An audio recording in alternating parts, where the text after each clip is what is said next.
बिस्मिल्लाहिर्रहमानिर्रहीम। अस्सलाम वालेकुम नाज़रीन, मैं हूं अहमद फवाद और आप देखते हैं मुझे मेरे यूट्यूब चैनल और फेसबुक पेज पर। नाज़रीन, पाकिस्तान तहरीक इंसाफ के अंदर बगावत का जो लावा था वो फट चुका है। शहजाद अकबर के इस्तीफ़े के बाद मज़ीद 2 इस्तीफ़ों का मामला क्या है, एक तो इस हवाले से कुछ एक्सक्लूसिव तफसीलात आपके साथ में शेयर करूंगा।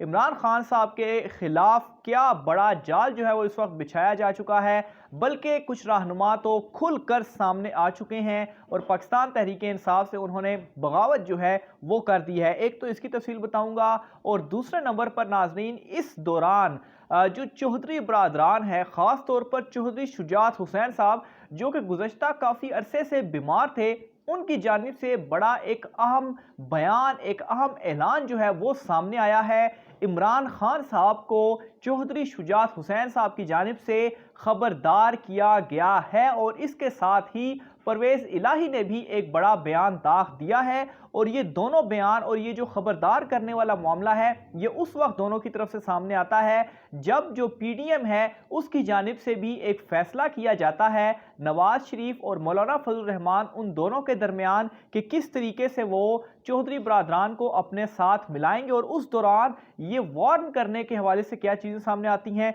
ये तफसीलात भी आज की इस व्लॉग में आपके सामने रखूंगा।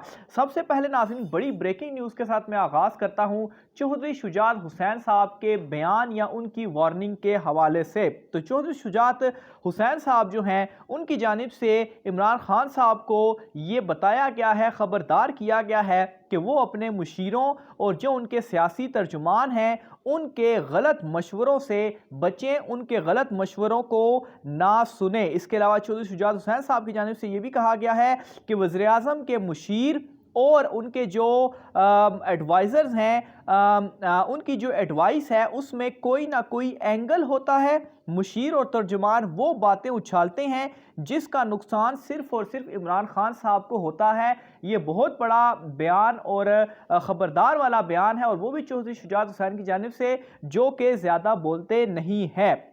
इसके अलावा मज़ीद उन्होंने इमरान खान साहब को ये भी मशवरा दिया है कि वज़ीर आज़म देखें कि उनके मुशीर किसका गेम खेल रहे हैं। वज़ीर आज़म ये भी देखें कि उनके मशीर कैसे और क्यों खेल जो है वो खेल रहे हैं। इसके अलावा शुजात हुसैन साहब का ये कहना था कि इमरान खान साहब का एक रोज़ पहले का बयान किसी दुश्मन नुमा दोस्त ने दिलवाया होगा। इमरान खान को असेंबली में बोलने नहीं दिया जाता तो वहाँ बैठे मरात याफ्ता अरकान गूंगे हैं क्या। इसके अलावा उनका ये भी कहना था कि हम बयान दुरुस्त करने का कहें तो अनपढ़ जो मुशीर हैं वो कहते हैं कि इनसे नर्म रवैया इख्तियार ना करें। मुशीरों को असल बात पता होती है लेकिन वो मौके की तलाश में रहते हैं। मुशीर इमरान खान को अपने मतलब के मुताबिक गाइड करना चाहते हैं। तो ये नाज़रीन चौधरी शुजात हुसैन की जानिब से कहा गया और वो आखिर में ये भी कहते हैं कि वज़ीर आज़म मुखलिसों को दुश्मन समझने के बजाय इनके मशवरे पर गौर करें। यानी कि नाज़रीन ये तो शुरू दिन से ही कुछ चीज़ें मैं आपको बता रहा था कि इमरान खान साहब के इर्द गिर्द जो कुछ लोग हैं, उनके मशीर या उनके जो तर्जुमान हैं, उन पर इमरान खान साहब को जो है वो गौर करना होगा। और इस हवाले से एक जो तस्दीक आपको मैं कहूँगा वो कल हुई भी जब शहजाद अकबर ने इस्तीफ़ा दिया, क्योंकि इमरान खान साहब उनसे नाराज़ थे क्योंकि शहजाद अकबर ने वो चीज़ें नहीं कर पाए जो कि वादे जो है वो किए गए थे। तो बहरहाल चौधरी शुजात हुसैन ने ना सिर्फ शहजाद अकबर बल्कि मज़ीद भी जो उनके मुशीर और तर्जुमान हैं उनसे उनको वार्न किया है कि ये लोग आपको नुकसान जो है वो पहुंचा रहे हैं। इसके अलावा नाज़रीन जो चौधरी शुजात हुसैन चौधरी परवेज़ इलाही साहब हैं उनकी जानिब से भी इसी तरह का एक बयान जो है वो दिया गया है और उसमें खबरदार जो है वो किया गया है। तो चौधरी शुजात हुसैन साहब की जानिब से ये कहा गया है कि हुकूमत को चाहिए कि बड़े फैसले करने से पहले वो इत्तेहादी जमातों से मुशावरत करे। हुकूमत अपोजिशन के जाल में फंसने की बजाय ठंडे दिलो दिमाग से फैसले करे। तो यहाँ पर अगेन एक क्रिटिसिज्म भी किया गया है और ख़बरदार भी किया गया है इमरान खान साहब को कि जो उनके मशीर हैं वो उन्हें दुरुस्त मशवरा नहीं दे रहे, उन्हें हमसे मुशावरत करनी चाहिए। इसके अलावा उनकी जानिब से ये भी कहा गया कि हुकूमत में रहते हुए अपोजिशन लीडर जैसे बयानात से सियासी पोजीशन कमज़ोर होती है। हुकूमत को मुश्तिल करना हमेशा अपोजिशन की हिकमत अमली होती है। अपोजिशन हुकूमत को मुश्तिल करने का कोई मौका हाथ से नहीं जाने देती। इत्तेहादी जमातों ने हर मुश्किल वक्त में हुकूमत को अपोजिशन के पंजों से छुड़ाया है। इसके अलावा वो ये भी कहते हैं कि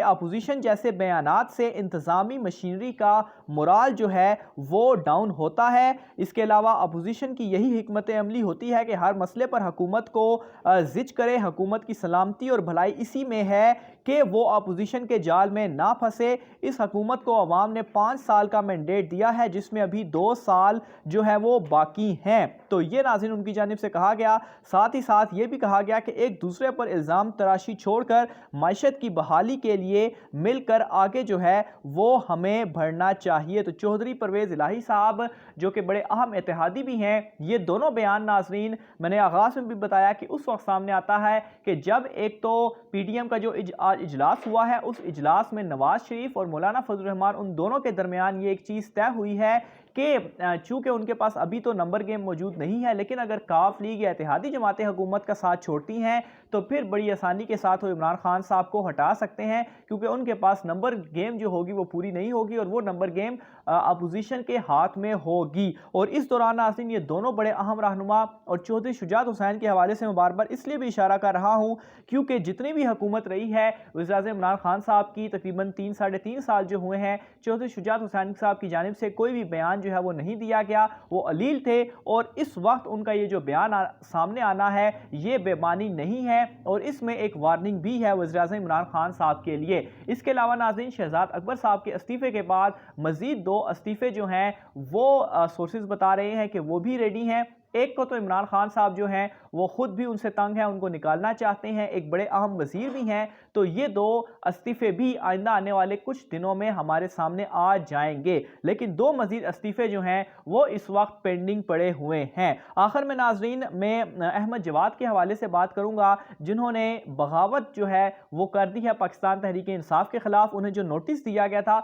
उस नोटिस के जवाब में उन्होंने 30 नुकात पर मुश्तमिल एक और जवाबी शोकास नोटिस इमरान खान साहब को भेजा है, और उसमें उन्होंने पाकिस्तान तहरीक इंसाफ और इमरान खान साहब को ये जो नोटिस है उस पर यह कहा है कि जो उनसे वजाहत मांगी गई थी 2 ट्वीट्स के ऊपर, अगर आप उनके सवालों का जवाब यानी कि जो कि उन्होंने नोटिस में भेजे हैं इमरान खान साहब को उसका जवाब देंगे तो तब ही वो उन अपनी ट्वीट्स का जो जवाब है वो देंगे। इसके अलावा उनका यह भी कहना था कि मुझे अफसोस ये है कि मैं आपको पहचान नहीं सका। आप इस मुल्क की तारीख के सबसे बड़े धोखे का नाम है। ये धोखा मेरा इल्ज़ाम नहीं, आपके अपने माजी में किए गए दावों और बरसरे इक़्तिदार आने के बाद इन दावों के तज़ाद का जो है वो सामने आना है। आपने पुलिस इस्लाहात लाने का वादा किया था, 3.5 साल में ये चीज़ें क्यों नाफिज नहीं हुई? गैर मुल्की फंडिंग केस में आपने पार्टी फंड मुलाजमीन के नाम पर क्यों मंगवाए? आपका बनी गाला का घर या कॉन्स्टिट्यूशन एवेन्यू का फ्लैट कैसे गैर कानूनी से कानूनी हो गया? तो ये जो सवालात हैं उन्होंने इमरान खान साहब पर उठाए हैं, बल्कि उल्टा इल्ज़ामात जो हैं वो उनके ऊपर लगाए और उनसे जो जवाब है वो मांग लिया गया है। तो ये जो बगावत थी जो कि काफ़ी अरसे से पनप रही थी वो इस वक्त उठ चुकी है। बहरहाल अहमद जवाद साहब तो आप ये समझें कि वो तो पाकिस्तान तहरीक इंसाफ से अब फारिग हो चुके हैं, लेकिन नाजरीन मजीद इस तरह के जो ग्रुपिंग्स है वो पाकिस्तान तहरीक इंसाफ में मौजूद है। इन तमाम तर मामलात को इमरान खान साहब किस तरीके से टैकल करते हैं ये बहुत अहम होगा। खास तौर पर आइंदा आने वाले जो कुछ रोज़ हैं वो बहुत अहम होने जा रहे हैं। खास तौर पर ये जो 2 इस्तीफे पेंडिंग है इन हवाले से क्या फैसला होता है ये बहुत ज़्यादा अहम होगा। मज़ीद तफसीलात भी आप नाज़रीन के साथ शेयर करते रहेंगे। आज की वीलॉग से इतना ही। अपनी राय का इज़हार कमेंट बॉक्स में लाजमी कीजिएगा। मुझे इजाज़त दीजिए। अल्लाह हाफ़िज़।